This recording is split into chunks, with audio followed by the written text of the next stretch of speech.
Well, we're joined in the studio now by Andy Barton, who's a sports psychologist. Andy, I never thought we'd ever feel sorry for the Aussies, but they all looked a bit distraught there, didn't they? Psychologically damaged, do you think? I don't think damaged, or slightly damaged maybe, but I think they would think about the Aussies, they're so positive that they will actually learn from this. And I think there's an element of them that would have enjoyed this contest because they've been deprived of a contest for so long that I think they got something to grow from and to learn from themselves, so that next time they come back, they've got something new and they can really develop. I heard the Aussie comedian Mark Little say that it was about time that, you know, the Poms won, but do you think there'll be many Aussies who'll share that view? Well, I think they probably wouldn't be too happy about it at the moment, but I think the long term is that they'd be looking to really grow the team and really to learn something from this. So perhaps, obviously, we could be sort of prepared for the backlash from Australia, but let's talk about our heroes then. Okay. The England heroes. I mean, what psychologically, you know, makes them the people they are? Well, I think they've got this growing confidence, and I think it's working as a unit, which is something that hasn't happened for quite a while. So the whole team feels confident. So it allows people like Andrew Flintoff and Michael Vaughan and all the other guys to really sort of come to the fore, Kevin Peterson as well, to be able to do their bit. So they know that when the days they don't, someone else is going to do it as well. Let's talk about Freddie Flintoff, as people like to call him. I mean, a lot's been made about the influence of his wife.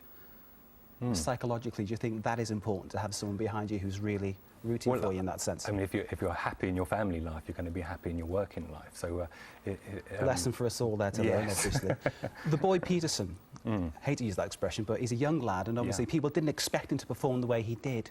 So what is it in his makeup that made him?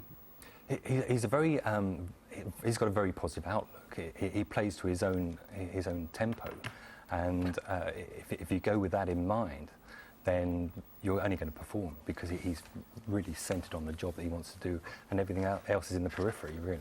Now, obviously, psychologically, when you get big success like this, there goes also be the downside, can't there? You know, you blow up, you go too far, you start believing your own press, your own publicity. Yeah. Is that the danger that England run now? There's always a danger of complacency. I think there's something within this team that they're aiming to the next level, and they're still developing as well.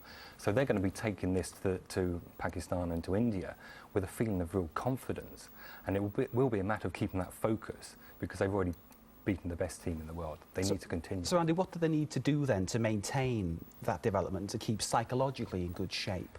It's about setting new goals. They've achieved one goal. They want to set new goals, new targets. That their aim now will be to recognise as number one in the rankings, which they haven't actually achieved yet, and that will involve beating the other teams as well.